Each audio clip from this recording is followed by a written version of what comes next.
The blazing summer sun scorched the earth as Sarah Reynolds watched her entire life burn to ashes before her eyes. Her covered wagon, the one that had carried her 2,000 miles from Boston, crackled with merciless flames, consuming everything she owned. Her mother's quilt, her father's pocket watch, the small wooden box of family portraits, and every last cent of the money she'd saved for 3 years to start her new life in Wyoming territory, all gone in minutes. The year was 1878, and at 24 years old, Sarah stood alone in a strange land with nothing but the clothes on her back. "No, no, no," she whispered, falling to her knees in the dirt, the heat from the flames still warming her tear-streaked face.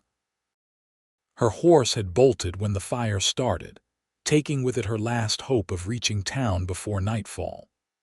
The crackling inferno that had once been her wagon cast eerie shadows across the sweeping Wyoming plains as dusk approached. A distant cloud of dust on the horizon caught her eye.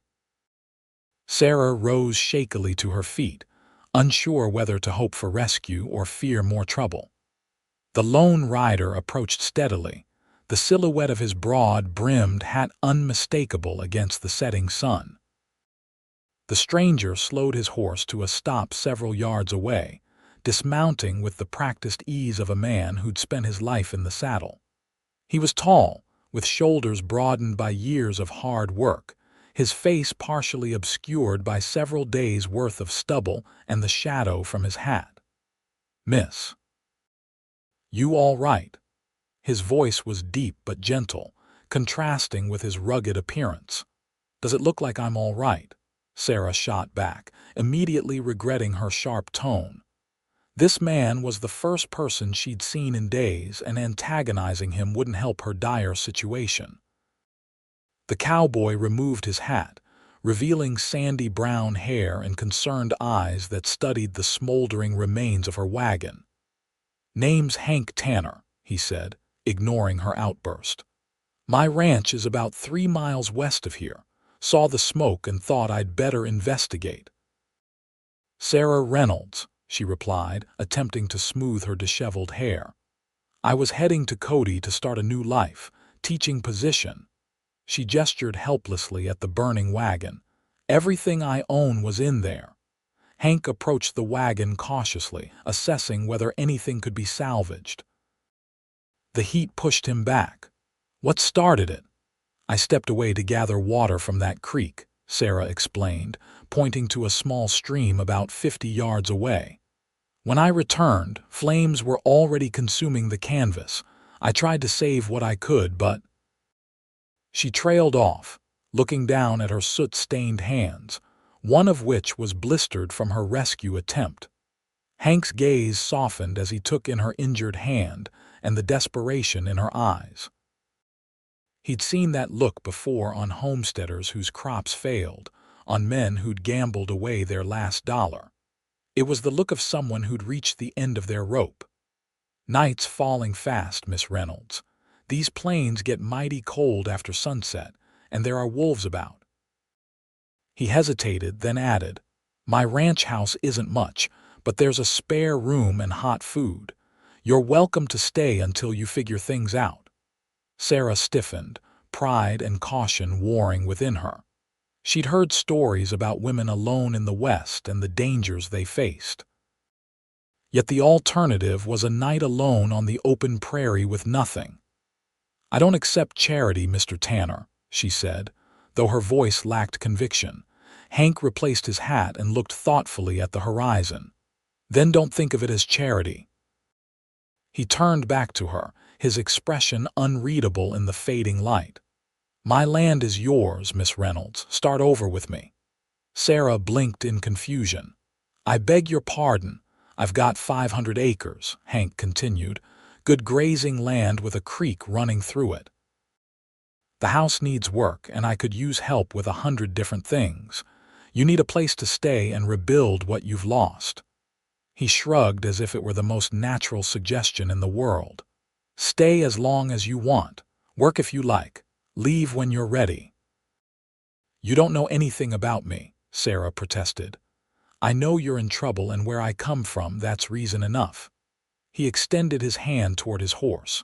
"What'll it be, Miss Reynolds? My offer or a night alone with the coyotes?" Sarah looked once more at the smoldering ruins of her wagon. The sun had nearly disappeared, and with it, the heat of the day. Already she could feel the chill creeping through her thin dress. "I'll accept your offer of shelter for tonight, Mr. Tanner," she said finally. "But tomorrow I'll find my way to Cody and see about my teaching position." A ghost of a smile touched his lips as he nodded. "Fair enough." He reached into his saddlebag and pulled out a worn but clean blanket, offering it to her. "Here, the ride gets chilly." Hank helped Sarah onto his horse before mounting behind her. She sat stiffly, uncomfortable with their proximity but too exhausted to protest. As they rode away from the burning wagon, Sarah couldn't help but feel she was leaving behind more than possessions. She was leaving behind the woman she had been and riding toward an uncertain future. The steady rhythm of hoofbeats punctuated the growing darkness as they made their way across the open prairie. Neither spoke, but Sarah's mind raced. Who was this Hank Tanner? What kind of man offered his land to a complete stranger? And most importantly, could she trust him? The sun had fully set by the time a small ranch house came into view. It wasn't much, a modest wooden structure with a porch that wrapped around two sides, a barn, and several outbuildings. A lantern hanging by the door cast a warm glow that seemed to welcome them home. "It's not much," Hank said, echoing her thoughts, "but it's solid and warm." As they dismounted, Sarah noticed a small garden to one side of the house and chickens roosting in a coop nearby. This wasn't just a cowboy's camp. It was a home someone had built with care. Hank led his horse to the barn, gesturing for Sarah to follow him to the house. "Go on in. Door's not locked. I'll be there shortly after I tend to thunder here." Sarah hesitated on the porch, her hand hovering over the door handle. Every lesson in propriety she'd ever learned screamed that entering a bachelor's home alone was scandalous. Yet here she was, with no other options. The interior of the house was surprisingly tidy if sparse. A wooden table with 4 chairs dominated one corner of the main room, while a stone fireplace anchored the other. A rocking chair sat before the cold hearth, a book open and face down on its seat.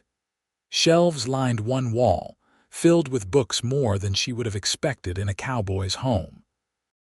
"You can have the bedroom," Hank said, startling her as he entered behind her. "I'll take the pallet by the fire." "I couldn't possibly." "You could and you will," he interrupted firmly but not unkindly. "You've had enough hardship for one day. There's water in the kitchen for washing up, and I'll get us some supper going." Too tired to argue further, Sarah nodded gratefully and found her way to a small but clean bedroom. A basin of water sat on a side table, and she gratefully washed the soot and dust from her face and hands, wincing as the water stung her blistered palm. When she emerged, Hank had a fire going and was stirring something in a pot that smelled better than anything Sarah could remember. Her stomach growled audibly, reminding her that she hadn't eaten since morning. "Sit," Hank said, motioning to the table. "Nothing fancy, just beans and bacon with cornbread, but it'll fill you up." They ate in silence for a few minutes before Sarah's curiosity got the better of her. "Mr. Tanner, why are you doing this, helping a stranger, offering your land?" Hank set down his spoon and considered her question. 8 years ago, I came west with nothing but a horse and the clothes on my back. Got caught in a blizzard that would have killed me if an old trapper hadn't found me half frozen in a ravine." His eyes took on a faraway look. "He nursed me back to health, taught me to survive out here, and when spring came, he gave me a parcel of his land." He gestured around them. "This land." Said the only payment he wanted was for me to do the same for someone else someday. "What happened to him?" The trapper, a shadow crossed Hank's face, passed away 5 winters back, pneumonia. I buried him on the hill behind the house where he said he could keep an eye on things. Sarah felt a pang of sympathy. I'm sorry. Hank nodded his acknowledgement. So you see, Miss Reynolds, I'm just honoring a debt, nothing more to it than that. But Sarah sensed there was much more to Hank Tanner than he was revealing. As they finished their meal, she found herself studying him when he wasn't looking. His hands were calloused from hard work, but they moved with a certain grace as he cleared the dishes.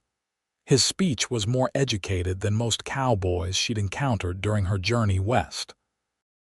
You mentioned a teaching position in Cody, Hank said as he poured them each a cup of coffee. That's what brought you west, Sarah nodded.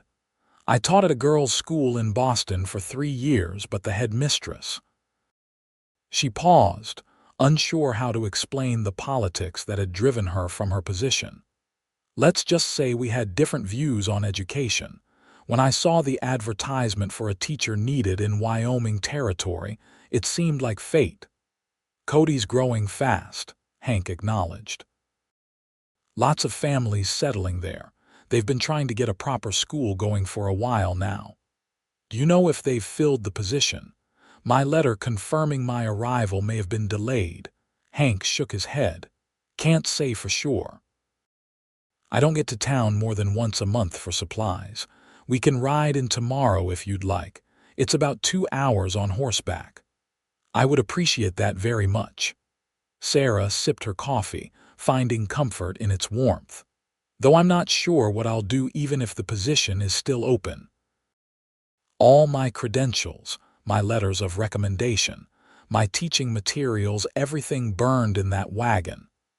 People out here care more about what you can do than what paper says you can do, Hank assured her. If you can teach their children to read and cipher, they'll hire you, documents or no. Sarah wished she could share his confidence. Without her belongings, she felt stripped not just of possessions but of identity. Who was Sarah Reynolds without the carefully constructed framework of her former life? As if reading her thoughts, Hank added quietly, Out here, everyone gets a second chance to define themselves. Maybe this is yours. Their conversation gradually shifted to lighter topics. Hank told her about his small herd of cattle, his 2 workhorses, and his plans to expand the vegetable garden come spring. Sarah found herself relaxing in his presence, her initial wariness giving way to cautious trust. When they finally retired for the night, Sarah lay awake in the unfamiliar bed, listening to the symphony of night sounds so different from the constant bustle of Boston. Crickets chirped, an owl hooted in the distance, and the occasional howl of a coyote reminded her how far she was from anything familiar. Yet strangely, she felt safer than she had in months. Perhaps it was the solid walls around her, or perhaps it was knowing that Hank Tanner slept just beyond her door, a man who had extended kindness without expectation of return. As sleep finally claimed her, Sarah's last thoughts were of Hank's words, "My land is yours. Start over with me." Not with him, but with him. The distinction seemed important somehow, though in her exhaustion, she couldn't quite grasp why. The morning brought clarity and with it, renewed determination. Sarah awoke to the smell of coffee and the sound of movement in the main room. Sunlight streamed through the small window, illuminating dust motes dancing in the air. For a moment, disorientation gripped her, until memories of the previous day came flooding back. She smoothed her rumpled dress as best she could and attempted to tame her hair into some semblance of order. The lack of a proper change of clothes was already becoming a pressing concern. Hank was at the stove when she emerged, frying eggs in a cast-iron skillet. He'd clearly been up for hours. His hair was damp from washing, and he wore a clean shirt, though it was as worn as the one from yesterday. "Morning," he greeted without turning around. Thought you might sleep longer after everything." "I'm an early riser by habit," Sarah replied, hovering uncertainly by the table. "May I help with anything? Just about done here." He slid eggs onto 2 plates where slices of bread were already waiting.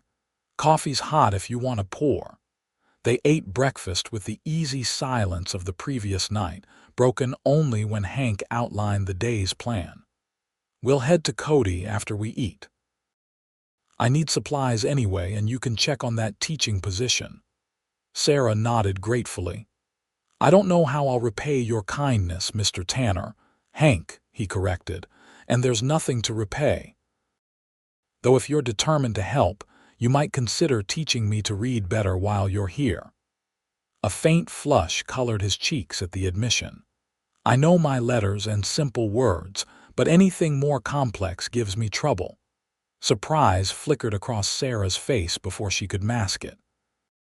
"Of course I'd be happy to," she said quickly. "Though I wouldn't have guessed you struggled with reading given all the books in your home." "They were my mother's," Hank explained, his expression softening. "She was a school teacher before she married my father. She tried to teach me, but I was more interested in horses than books as a boy." A shadow passed over his face. "By the time I realized the value of what she offered, it was too late."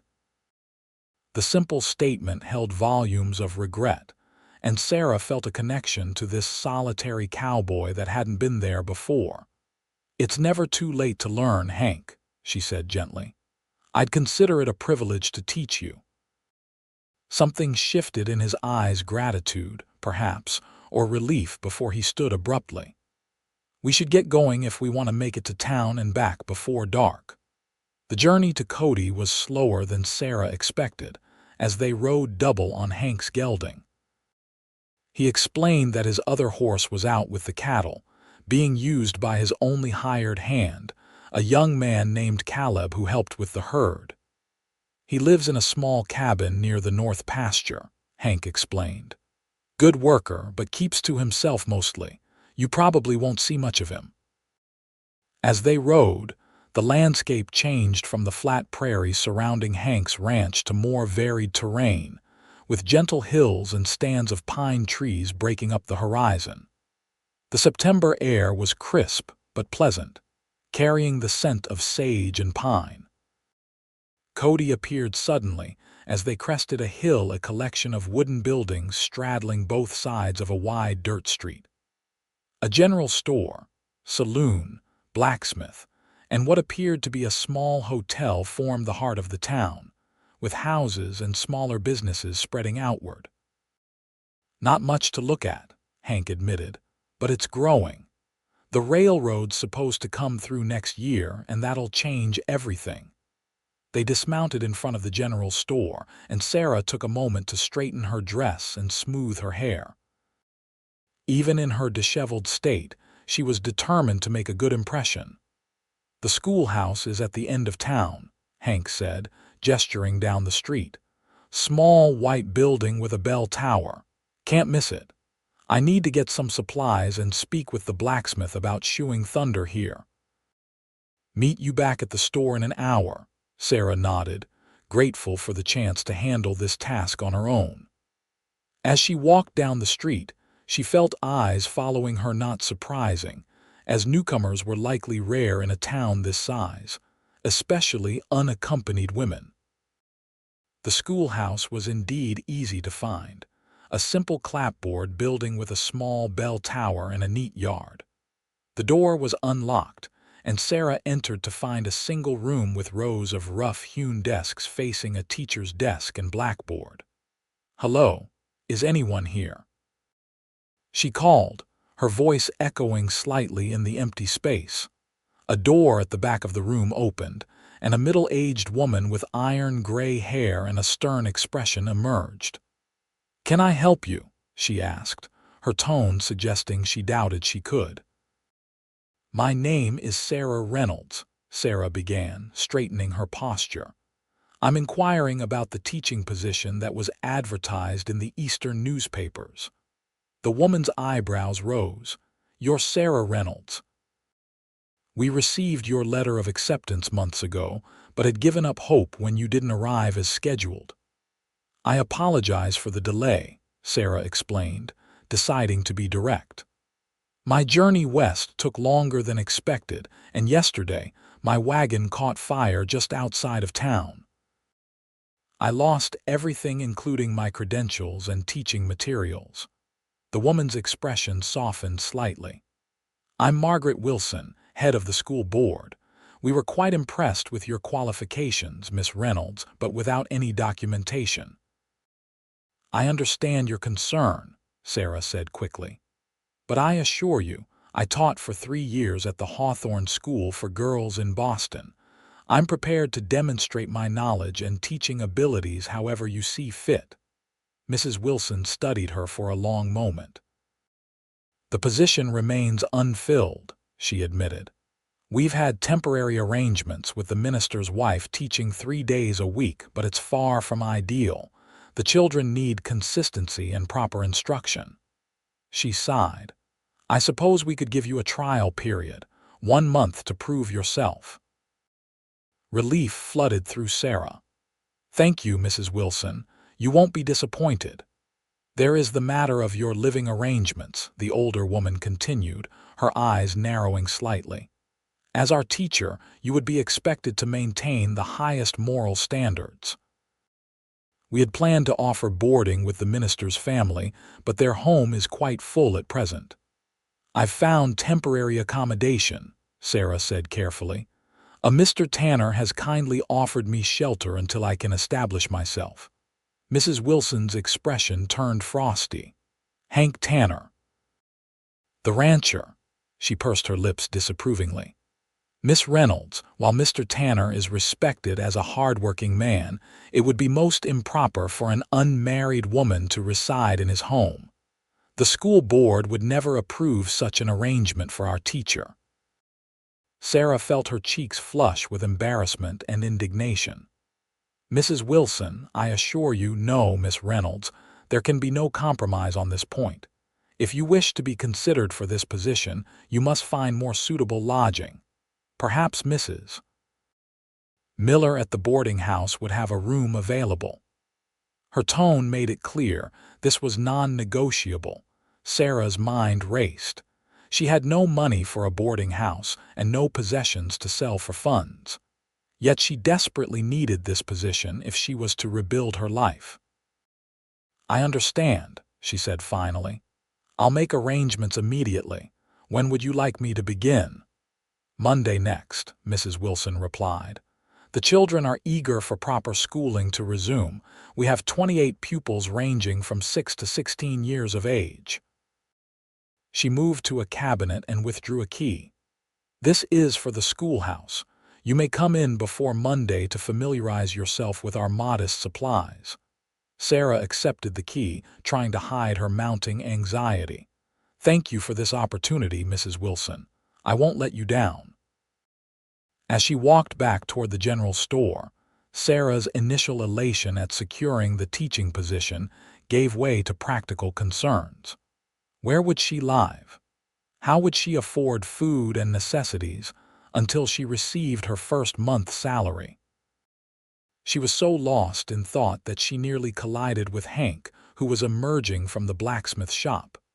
"Whoa there," he said, steadying her with a hand on her arm.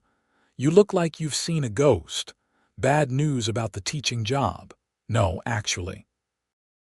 They've offered me a trial position starting Monday." Sarah forced a smile. "But there's a complication. The school board doesn't approve of my staying at your ranch. It would be improper for the town's teacher." Hank's expression darkened. "Margaret Wilson, I'm guessing." That woman could find impropriety in a church picnic.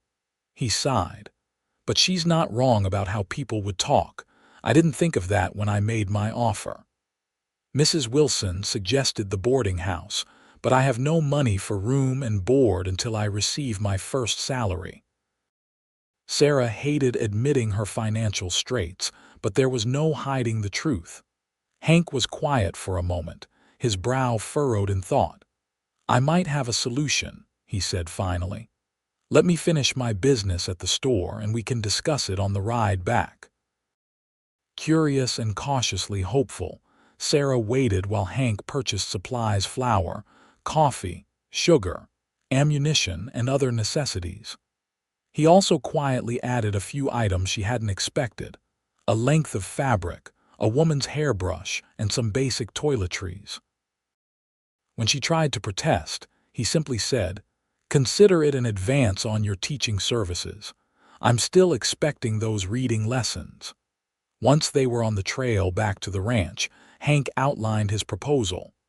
"My property includes a small cabin about a quarter-mile from the main house. It's where old Joe, the trapper who gave me the land, lived in his final years. It needs work, but it's got 4 solid walls and a roof. You could stay there." "Your hired hand doesn't use it?" Sarah asked. "Caleb prefers being closer to the herd. The old cabin's been sitting empty for years." He paused, seeming to choose his next words carefully. "It would give you independence while you get established, and it's close enough that you wouldn't be completely isolated. I could ride you to and from town for school until you get a horse of your own." The offer was tempting more than tempting. It offered a solution to her immediate problems while preserving her reputation. "Why are you doing all this, Hank?" Sarah asked, genuinely puzzled by his continued generosity. "You don't know me." He was quiet for so long that Sarah thought he might not answer.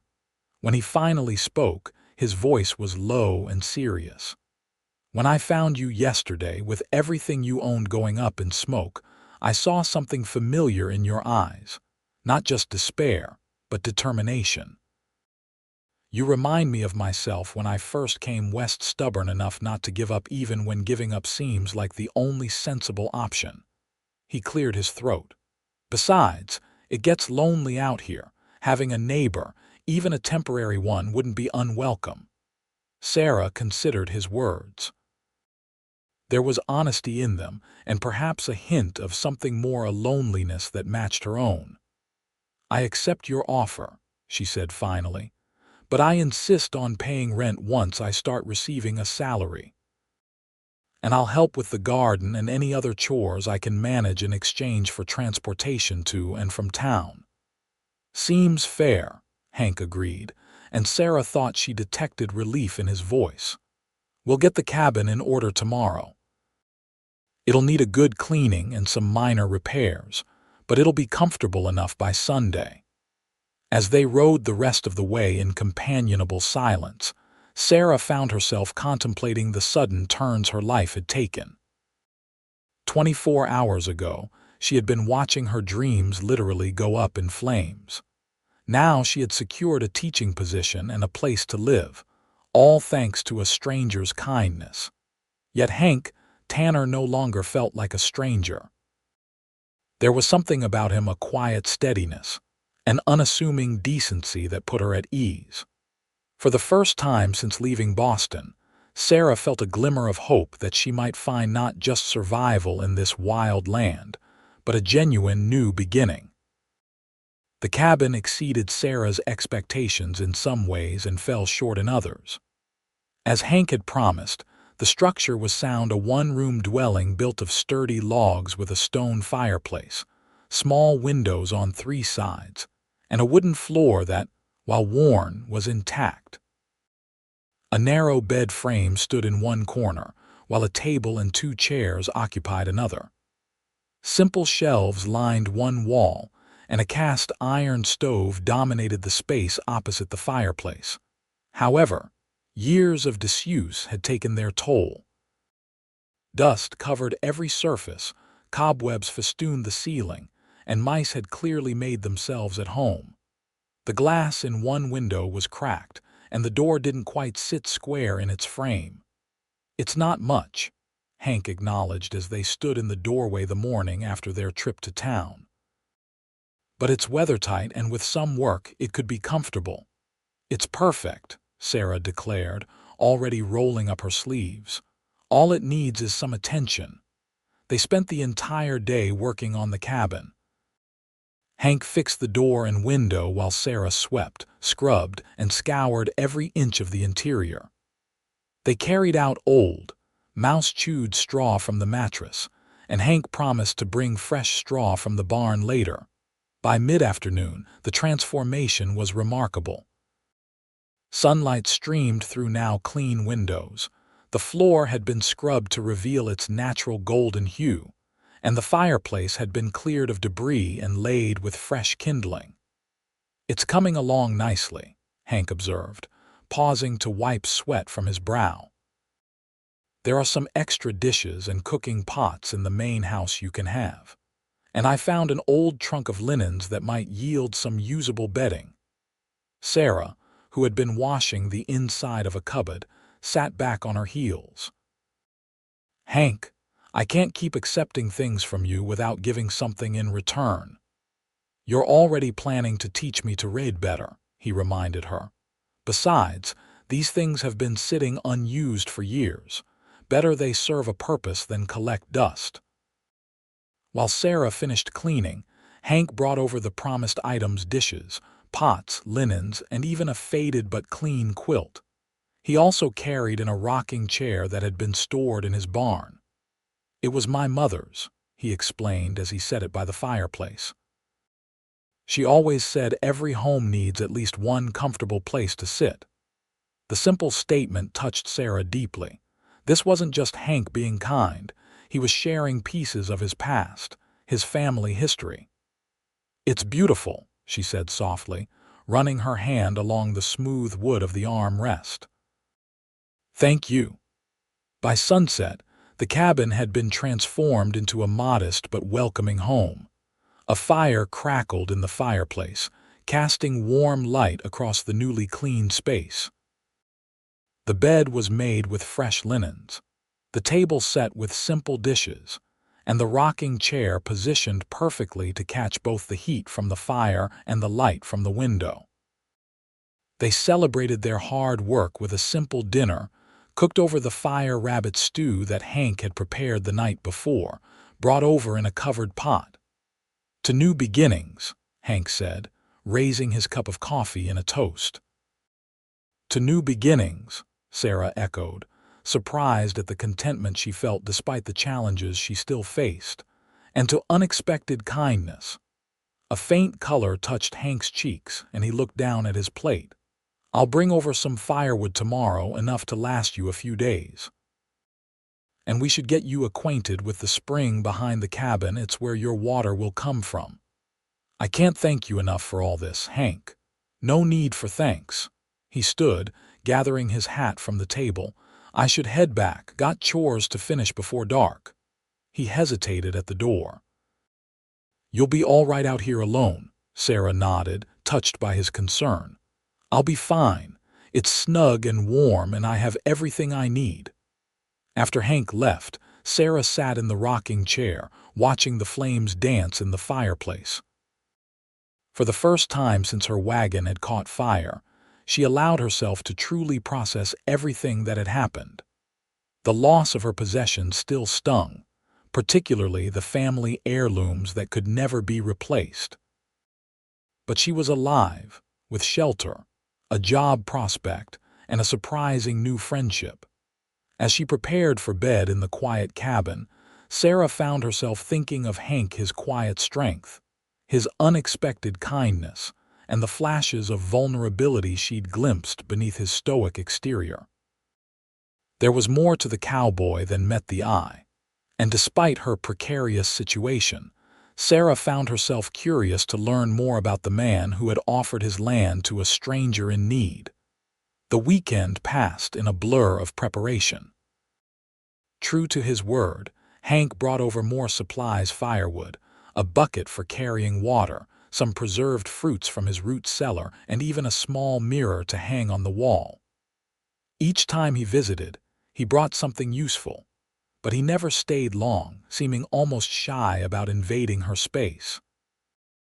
On Saturday afternoon, he arrived with something wrapped in brown paper. "Got this in town yesterday," he said, holding out the package. "Figured you might need it." Inside was a simple dress of sturdy blue cotton. It wasn't fancy, certainly nothing like the fashionable dresses Sarah had worn in Boston, but it was clean, new, and exactly her size. "How did you know?" she asked, genuinely touched by his thoughtfulness. Hank shuffled his feet, looking uncomfortable with her gratitude. "Asked Mrs. Hanson at the general store. She's good at guessing such things." He cleared his throat. "Thought you might want something fresh for your first day of teaching." Sarah fingered the fabric, emotions welling up unexpectedly. This simple dress represented more than clothing. It was a tangible symbol of her new beginning. "Thank you," she said softly. "This means more than I can say." On Sunday, Hank took her to church in Cody, where she was introduced to many of her future pupils and their parents. There were curious glances and whispered comments about the new teacher staying on Hank Tanner's property. But Mrs. Wilson's grudging introduction of Sarah as boarding in the old trapper's cabin seemed to satisfy most concerns about propriety. Monday dawned clear and cool, a perfect September day for the start of school. Sarah woke before sunrise, too excited and nervous to sleep. She dressed carefully in her new blue dress, arranging her hair in a simple but neat style, and packed the lunch Hank had helped her prepare the night before. He arrived just after sunrise to drive her to town in his wagon, which he'd mended specifically for this purpose. Thought riding double on Thunder might not be the most dignified arrival for Cody's new teacher, he explained with a small smile. The schoolhouse was already buzzing with activity when they arrived, children of all ages milling about in the yard. Sarah felt a momentary pang of anxiety, so many expectant faces, and she without a single teaching resource to her name. As if sensing her nervousness, Hank said quietly, "You'll do fine, Sarah. These kids are hungry for learning, and you've got plenty to give them." His confidence in her bolstered her own, and Sarah descended from the wagon with her head held high. "Thank you for the ride, Mr. Tanner," she said formally, aware of the many eyes upon them. "I'll see you at 4 o'clock. I'll be here," he promised, tipping his hat before driving away. The first day was challenging but rewarding. The children ranged widely in both age and educational background. Some could barely recognize their letters, while others were ready for advanced arithmetic and literature. Without textbooks or proper teaching materials, Sarah had to improvise, using the few books available in the schoolhouse and her own knowledge. By the end of the day, she was exhausted but exhilarated. The children had been respectful and eager to learn, and she'd already begun to form connections with several of them.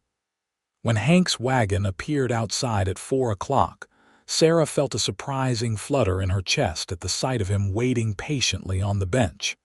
"How was it?" he asked as they pulled away from town. "Wonderful and terrifying in equal measure," Sarah admitted with a laugh. "There's so much to do, so many levels to teach simultaneously, but the children are bright and willing." "And how were the parents? Any trouble from the school board?" Mrs. Wilson observed for the first hour but seemed satisfied with my methods. "A few of the mothers brought me preserves and bread as welcome gifts." She smiled, touched by the simple generosity. "People here are kind once they accept you. It's the way of things out here," Hank agreed. "Folks have to stick together to survive. Once they decide you're one of them, they'll stand by you through anything."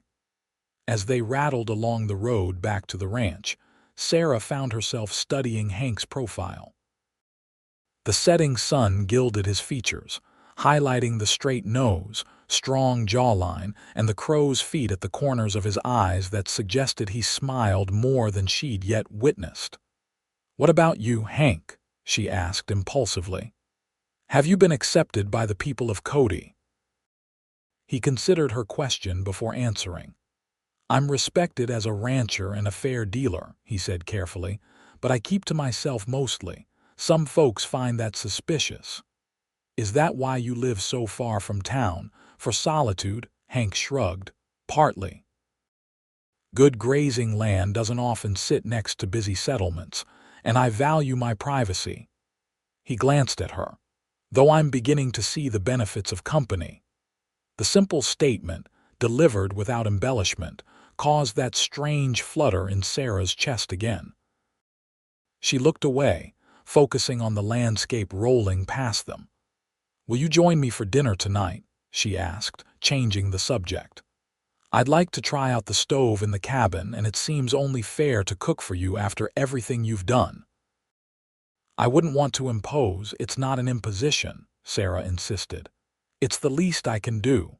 Besides, we need to schedule those reading lessons I promised you."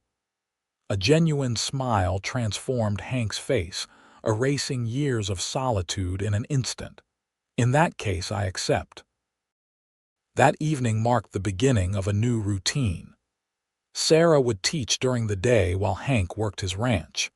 He would drive her to and from town, and 2 or 3 evenings a week, they would share a meal together, sometimes at the cabin, sometimes at the main house. After dinner, Sarah would give Hank a reading lesson, working patiently through simple texts until he gained confidence. As September gave way to October, Sarah found herself settling into life in Wyoming with surprising ease. The teaching position, initially offered as a trial, was confirmed as permanent by a pleased school board. Her cabin became more homely with each passing day, as she added small touches: wildflowers in a jar, a braided rug she'd made from scraps, curtains fashioned from flour sacks. And then there was Hank. What had begun as gratitude on Sarah's part and charity on his had evolved into a genuine friendship. She learned that he was 32 years old, had come west after serving briefly in the Union Army during the Civil War, and had an unexpected passion for astronomy. He knew the names of every constellation visible in the Wyoming sky, and often pointed them out to her on clear nights as he walked her back to her cabin after their evening lessons. In turn, she told him about growing up in Boston, her years teaching at the girls' school, and her dream of establishing a place where education was available to all children regardless of background or means. "Why Wyoming?" he asked one evening as they sat on the porch of the main house, watching a spectacular sunset paint the sky in shades of orange and purple. "Seems a long way to come to teach school." Sarah considered how much to reveal. "I had a disagreement with the headmistress at my previous position," she said carefully. "She believed education for girls should focus primarily on domestic skills and proper deportment. I believed they deserved the same rigorous academic training as boys. And this disagreement got you fired." Hank guessed. "Not exactly. I was asked to modify my curriculum to include more needlework and less algebra. I refused." Sarah smiled wryly at the memory. "I might have also suggested that the headmistress's own education seemed lacking in both logic and moral courage." Hank laughed outright, a rich, warm sound that Sarah had come to treasure for its rarity. "I can just imagine you standing up to some pinch-faced Boston lady, defending the right of girls to learn their sums." "I wasn't quite so noble," Sarah admitted. "I was also running from something else." She hesitated, then continued. "My parents died 3 years ago within months of each other. After their passing, a family friend, a widower named George Blackburn, began calling on me with increasing frequency. He made it clear he was seeking a wife, and my aunt made it equally clear she expected me to accept." "But you didn't want to marry him," Hank stated rather than asked. "He was kind enough and financially secure, but—" Sarah searched for the right words. "There was no spark, no sense that we truly understood each other. He wanted a proper wife to manage his household and raise his children. I wanted something more," Hank finished for her. "Yes." She looked at him gratefully. "Something more. So when I saw the advertisement for a teacher in Wyoming territory, It seemed like Providence offering an escape, a chance to start fresh in a place where no one knew me or had expectations of who I should be. Hank was quiet for a moment. Well, for what it's worth, I think you made the right choice. Wyoming suits you. Does it? Sarah asked, genuinely curious. You've got grit, he said simply. Not everyone does. It takes a special kind of strength to lose everything and still face the next day with determination. You've got that in spades. His words warmed her more than they should have. Sarah was becoming increasingly aware of a shift in her feelings toward Hank, a deepening of affection that went beyond gratitude or friendship. She found herself looking forward to their evenings together with an eagerness that both thrilled and frightened her. But did he feel the same? Hank was kind, generous, and increasingly open with her, but he maintained a certain reserve that she couldn't quite penetrate. Sometimes, she caught him watching her with an expression she couldn't decipher, only for it to disappear when she met his gaze. October brought the first frost, painting the prairie grasses silver in the early mornings and adding an extra bite to the air. Hank helped Sarah prepare her cabin for the coming winter, showing her how to bank the fire at night to keep it burning till morning, and bringing extra blankets and warm clothing he'd purchased in town. Wyoming winters can be brutal, he warned as he stacked firewood against the outer wall of her cabin. Blizzards come up without warning, and temperatures drop low enough to freeze a man solid if he's caught unprepared. Should I be concerned about staying in the cabin? Sarah asked, suddenly anxious about facing a frontier winter alone. You'll be fine as long as you're careful, Hank assured her.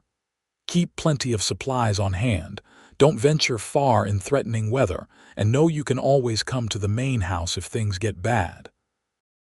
He straightened, brushing wood chips from his hands. I've survived 8 winters out here. You learn to respect the weather but not fear it. As if to test his words, a storm blew in the following week, not a blizzard, but a fierce autumn gale that brought driving rain and howling winds. Sarah huddled in her cabin, grateful for the solid walls and the fire that kept the worst of the chill at bay. But as night fell and the storm intensified, a new sound joined the wind's moan, the sharp crack of breaking wood, followed by a heavy thud on her roof. Heart racing, Sarah grabbed her lantern and cautiously opened the door to investigate. The wind nearly tore it from her grasp as rain lashed her face.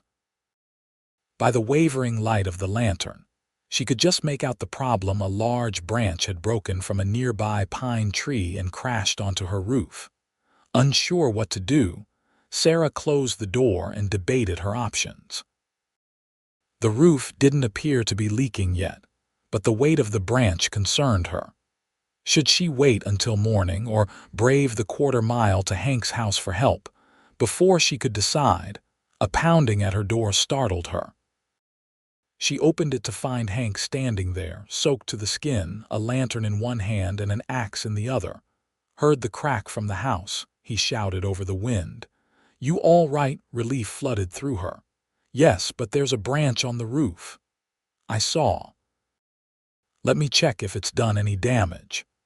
Despite Sarah's protests, Hank climbed onto the low roof using a ladder he'd brought with him. He worked in the driving rain, cutting away the branch and examining the roof for holes. When he finally climbed down, he was shivering violently, his clothes plastered to his body. Roof's intact, he reported, teeth chattering. Just some minor damage to the shingles. I'll fix it properly when the storm passes. You're freezing, Sarah exclaimed, pulling him inside. You need to get dry and warm.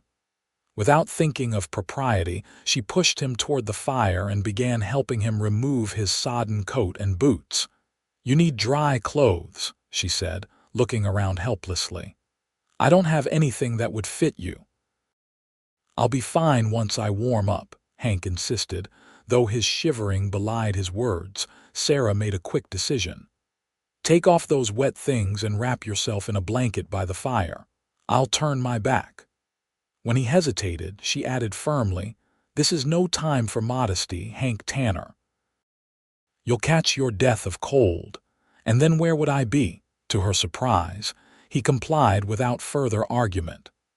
Sarah busied herself making coffee with her back turned until he cleared his throat to signal he was decent. When she turned around, Hank was sitting by the fire wrapped in her quilt, his wet clothes steaming on the hearth.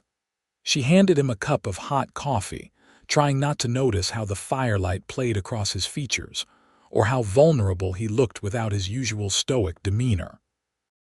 "Thank you," he said simply, "for the coffee and for—" He gestured vaguely at himself. "You rode out in a storm to help me," Sarah replied. "The least I can do is make sure you don't freeze to death as a result." They sat in companionable silence for a while, listening to the storm rage outside.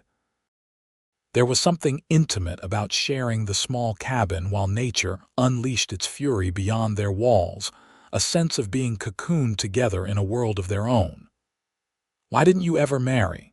Sarah asked suddenly, the question emerging before she could consider its propriety. If Hank was startled by the personal inquiry, he didn't show it.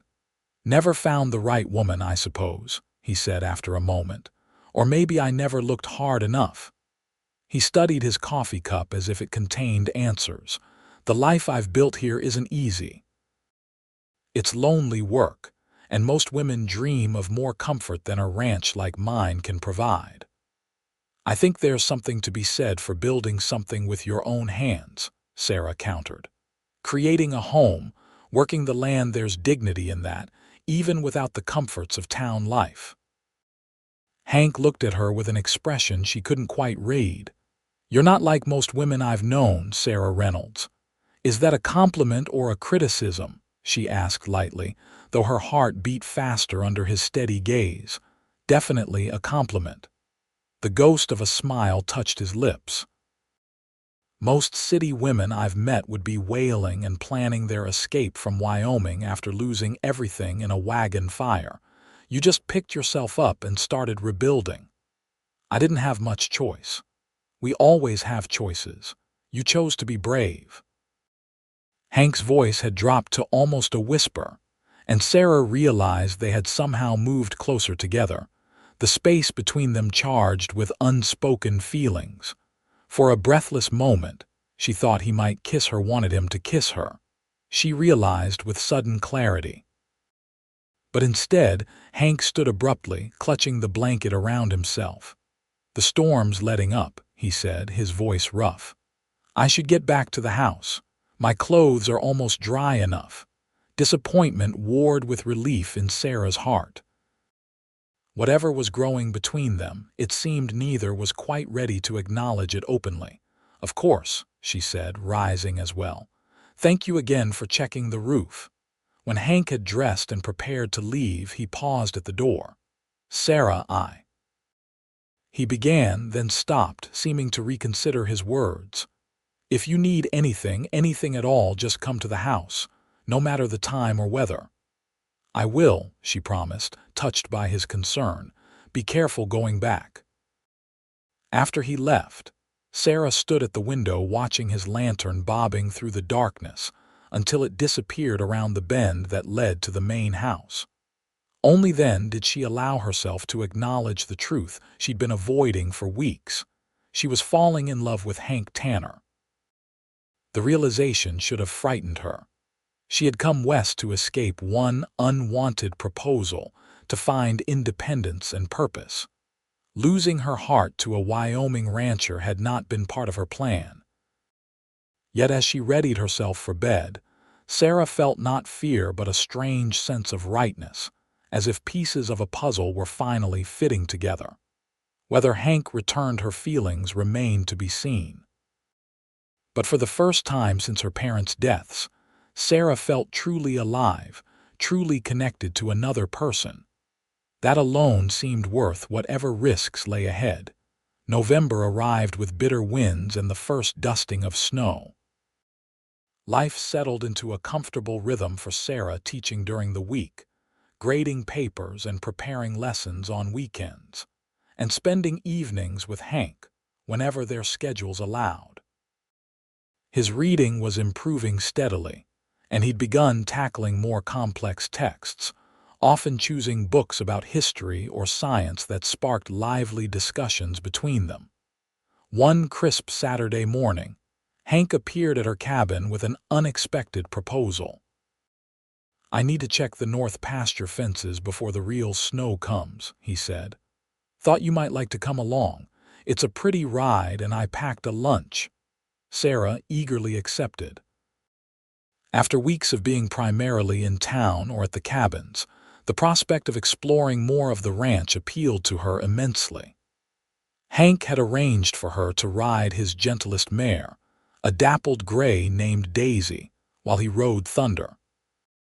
The day was perfect for riding cold but clear, with a bright blue sky stretching endlessly above them. As they rode, Hank pointed out landmarks and shared stories about the land, how old Joe had taught him which plants were edible, where the best fishing spots were in the creek, how to read the changing seasons in the behavior of animals. "You love this land," Sarah observed as they paused to rest the horses atop a small rise that offered a panoramic view of the ranch. "It's home," Hank said simply. "Only real home I've ever had." He dismounted and helped Sarah down from her horse, his hands lingering at her waist a moment longer than necessary. "Come on, there's something I want to show you." He led her to a small clearing sheltered by pines, where a natural spring bubbled up from the ground, creating a tiny pool before flowing away as a brook. Despite the cold, the area around the spring remained green, a small oasis in the increasingly dormant landscape. "It's beautiful," Sarah breathed, enchanted by the unexpected haven. "Old Joe called it the heart of the land," Hank said, watching her reaction. "Said as long as this spring flows, the ranch will prosper." He cleared a spot on a fallen log and spread a blanket for them to sit. "I come here when I need to think or make important decisions." "And what are you thinking about today?" Sarah asked, accepting the sandwich he offered from his saddlebag. Hank looked at her directly, all traces of his usual reserve gone. "You, Sarah, I've been thinking about you." The simple honesty of his statement took her breath away. "What about me?" she asked softly. "About how you've changed everything." He gestured around them. "For 8 years this land has been my whole world. I was content with that, or thought I was. Then you arrived with nothing but determination and grit, and suddenly my world seems bigger, brighter." He looked down, his voice dropping. "And lonelier when you're not in it." Sarah's heart raced at his words. "Hank." "I'm not good with fancy speech," he continued, clearly determined to say his piece. "But I need you to know that whatever happens, whether you stay in Wyoming or eventually return east, meeting you has been the best thing that's happened to me since old Joe gave me this land." "I'm not planning to leave," Sarah said quietly. "Not unless I have reason to." Hope flared in his eyes. "You mean that? You'd consider making your life here, even with the harsh winters and the isolation?" "I've found more purpose and contentment here in 2 months than I found in 3 years in Boston," Sarah confessed. "The children need a teacher who believes in them, and I—" She hesitated, then took a leap of faith. "I've found someone worth staying for." Hank's hand found hers, his calloused fingers intertwining with her smaller ones. "Sarah, I'm not a wealthy man and this life will never be easy, but if you'll have me, I'd be honored to court you properly." Joy bubbled up inside her, and Sarah couldn't contain her smile. "I'd like that very much, Hank Tanner." His answering smile transformed his face, erasing years of solitude in an instant. Slowly, giving her every chance to pull away, Hank leaned forward and pressed his lips to hers in a gentle, questioning kiss. Sarah responded with a warmth that surprised them both, her free hand coming up to rest against his cheek. When they parted, Hank rested his forehead against hers. "I've been wanting to do that since the night of the storm," he admitted. "Why didn't you?" "Wasn't sure if you were ready. Or if I was worthy of someone like you, educated, cultured." His hand tightened on hers. "I'm just a rancher with barely enough schooling to read a contract." "You're the most honorable man I've ever known," Sarah said firmly. "And intelligence isn't measured by formal education. You understand this land, these animals, in ways I never could. We each have different knowledge to share." She smiled mischievously. "Besides, your reading is improving impressively." Hank laughed, the sound echoing in the clearing.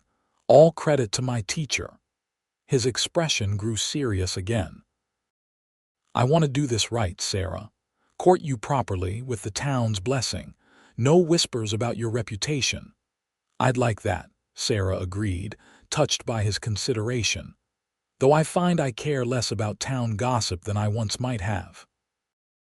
They spent the rest of the afternoon exploring the northern reaches of the ranch, talking and planning, and simply enjoying each other's company. When they returned to Sarah's cabin as dusk approached, Hank kissed her again on the doorstep, a more confident kiss that left her breathless and yearning for more. "I'll pick you up for church tomorrow," he said, reluctantly stepping back. "Figure that's as good a place as any to make our intentions public." Sarah nodded, suddenly shy. "Good night, Hank." "Good night, Sarah. Sweet dreams." As she watched him ride back toward the main house, Sarah hugged herself against the evening chill, a smile playing on her lips. When she'd headed west months ago, she'd been seeking independence and a fresh start. Instead, she'd found something she hadn't known. She was looking for a man who saw her strength rather than her vulnerability, who valued her mind as much as her company. The next morning, Sarah dressed with particular care for church, wearing the blue dress Hank had given her, now adorned with a simple lace collar she'd made herself. When he arrived to escort her, she was struck anew by how handsome he looked in his Sunday best, a clean black coat over a white shirt, his hair neatly combed, his face freshly shaved. "You look beautiful," he said simply, offering his arm to help her into the wagon. The church service passed in a blur for Sarah, her mind too full of yesterday's developments to focus properly on Reverend Parker's sermon. She was acutely aware of Hank beside her in the pew, of the occasional curious glances from townspeople, and particularly of Mrs. Wilson's narrowed eyes when Hank's hand briefly covered hers during a prayer. After the service, as congregants mingled outside the church, Hank made good on his promise to make their intentions clear. With a hand gently placed at the small of Sarah's back, he guided her through conversations with key members of the community, referring to her repeatedly as Miss Reynolds, whom I am courting, with a directness that left no room for misinterpretation. Some, like the blacksmith and his wife, offered immediate congratulations. Others, particularly Mrs. Wilson, seemed more reserved in their response. But by the time they left for home, there could be no doubt in anyone's mind about the nature of their relationship. "That wasn't so bad," Hank observed as they drove away from town. "Though I thought Mrs. Wilson might swallow her teeth when I mentioned courting." Sarah laughed. "She'll come around. She values stability in the community too much to make a fuss, especially since I've proven myself as a teacher. Still, I'm glad we were clear about things. No more rumors about impropriety now that everyone knows my intentions are honorable." The weeks that followed were the happiest of Sarah's life. During the day, she threw herself into teaching with renewed energy, developing creative solutions to overcome the lack of proper textbooks and materials. She organized a community drive to donate books for a small school library, and started an evening class for adults who wanted to improve their reading and writing. Evenings and weekends were devoted to Hank and the developing relationship between them. They shared meals, continued his reading lessons, and spent hours in conversation about everything from politics to farming techniques. Sometimes they simply sat companionably by the fire, Sarah grading papers while Hank mended harnesses or planned the spring planting. As November deepened toward December, their courtship progressed with a sweet, unhurried quality that allowed them to truly know each other. Hank told Sarah more about his past, how his father had died in a mining accident when he was 12, how his mother had struggled to support them by taking in washing and sewing until consumption claimed her 3 years later, how he'd lied about his age to join the Union Army at 16. After the war, I drifted west, he explained one evening as they sat by the fire in the main house. Worked as a cowhand on ranches in Kansas and Nebraska before ending up in Wyoming. Was nearly dead from exposure when old Joe found me in that ravine. Don't remember much about those first few days except his voice telling me I was too stubborn to die. He saved your life, Sarah said softly. More than once, Hank agreed. Taught me everything I know about surviving out here, and when he knew he was dying, he deeded me this land. His voice roughened with emotion. Said he had no family left and I was as close to a son as he'd ever have. Sarah reached for his hand, squeezing it gently. He would be proud of what you've done with his gift. I hope so. Hank's thumb traced circles on the back of her hand. Sometimes I worry I haven't done enough with it. Old Joe always said land should be shared, not hoarded. You shared it with me, Sarah pointed out. Best decision I ever made. His smile was tender as he raised her hand to his lips. Though I have to admit, when I said start over with me, I didn't quite imagine where it would lead. Where has it led, Hank? Sarah asked softly. He met her gaze steadily. To me, loving you, Sarah Reynolds, more than I thought possible. Joy bloomed in Sarah's chest at his declaration. I love you too, she whispered, the words feeling right and true on her lips. Their kiss was deeper than previous ones, filled with the certainty of mutual affection and the promise of a shared future. When they finally parted, Hank kept her close, his arms encircling her waist. Marry me, he said, the words somewhere between a question and a statement. Not right away, I know it's soon and you deserve a proper courtship. But when you're ready, whether that's next month or next year, I want to make a life with you, Sarah. Here, on this land we both love. Tears of happiness sprang to Sarah's eyes. Yes, she said simply. Yes, I'll marry you, Hank Tanner. They decided to keep their engagement private for the time being, continuing their courtship publicly while privately planning their future together. Winter settled over Wyoming with a vengeance, bringing heavy snows that sometimes made the journey to and from town treacherous.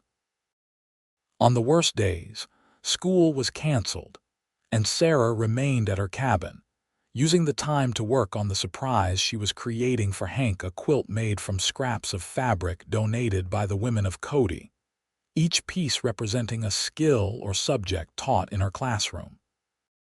Christmas approached, bringing with it a festive spirit despite the harsh weather. The schoolchildren prepared a holiday pageant, and Sarah found herself swept up in the community's traditions, a Christmas Eve service at the church, followed by a town dinner where everyone contributed what they could. Hank surprised her with 2 gifts, a beautiful leather-bound journal for her teaching notes, and a small gold locket containing a tiny photograph of her parents that he'd somehow salvaged from the remains of her burned wagon months earlier. How? She gasped, tears filling her eyes as she opened the locket and saw their faces. Found it the day after the fire when I went back to see if anything could be salvaged, Hank explained. The metal protected the photograph inside. I've been keeping it safe, waiting for the right moment. Sarah threw her arms around him, heedless of the curious gazes of townspeople around them. It's the most precious gift I could have imagined, she whispered against his neck. Thank you.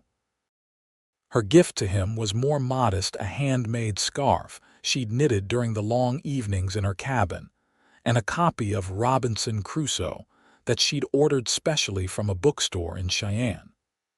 "For our reading lessons," she explained as he turned the volume in his hands with obvious pleasure. "It's perfect," he assured her. "Just like you." As winter deepened, bringing January blizzards that sometimes kept Sarah at the main house for days at a time, they began making concrete plans for spring. They would marry in April, after the worst of the weather had passed, but before the busy season of planting and calving demanded all of Hank's attention.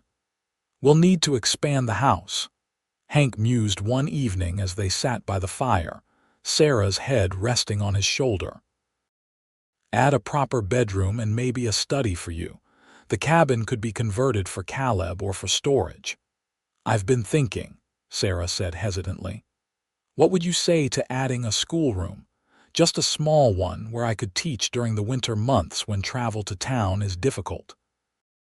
Children from outlying ranches who can't make it to Cody regularly could come here instead." Hank considered her suggestion, his expression thoughtful.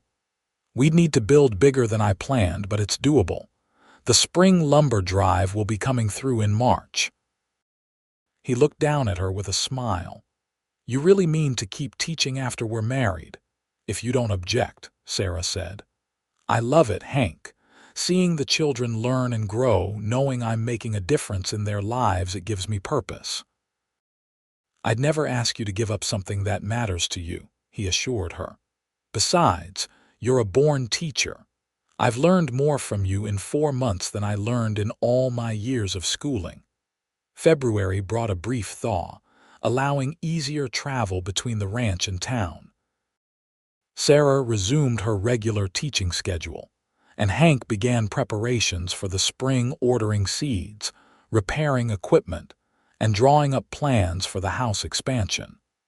They decided to announce their engagement officially at the Founders' Day celebration in early March. The annual event, commemorating the establishment of Cody, brought together the entire community for a day of festivities despite the lingering winter chill. The announcement was met with general approval and congratulations. Even Mrs. Wilson unbent enough to offer best wishes, acknowledging that Sarah had proven herself a dedicated teacher and valuable member of the community. Only a few raised eyebrows at the relatively short courtship, but as one old-timer put it, "Folks out here don't have the luxury of dallying when they find something worth holding on to."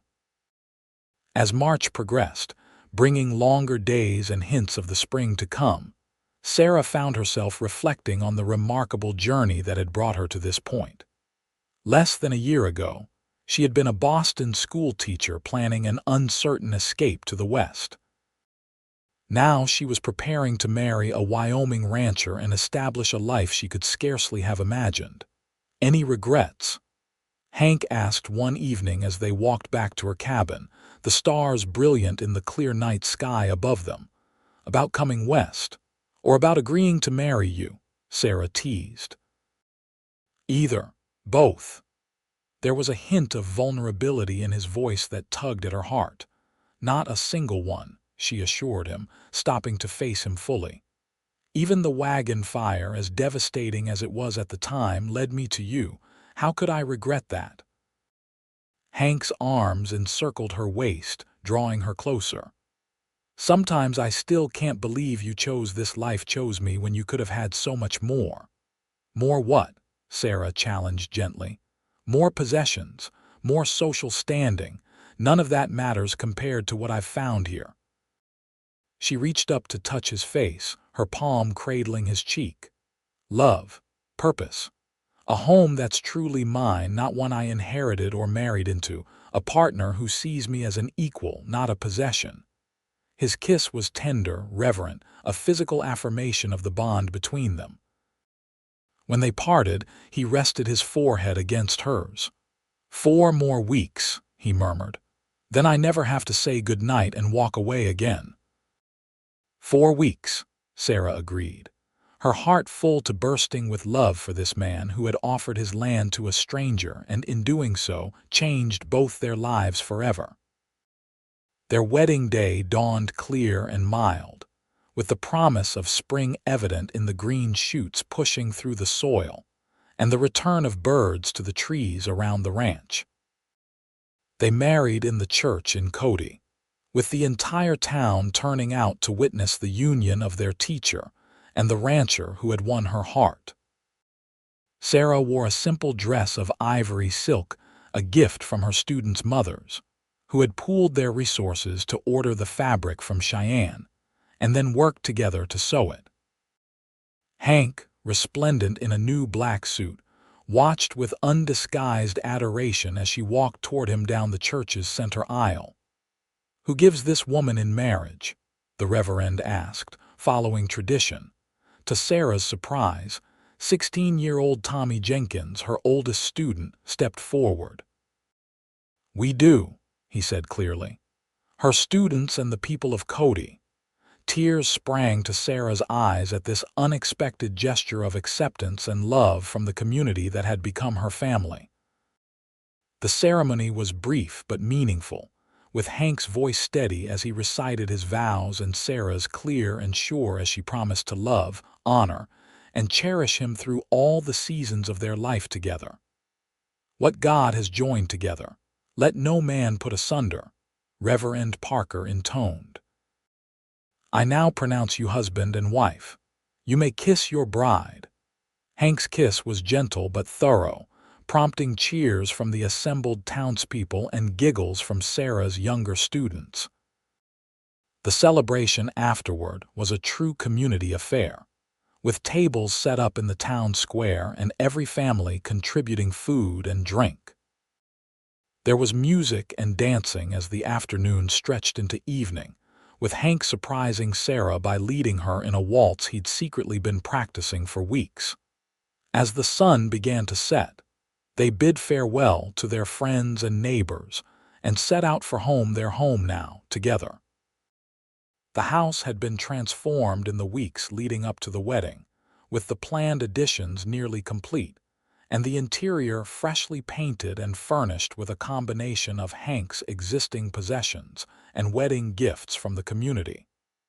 "Welcome home, Mrs. Tanner," Hank said softly as he lifted Sarah down from the wagon. "It sounds wonderful when you say it," she replied, her heart full as she looked at their house glowing with lamplight against the gathering dusk. Hank took her hand, leading her toward the porch. "Come on.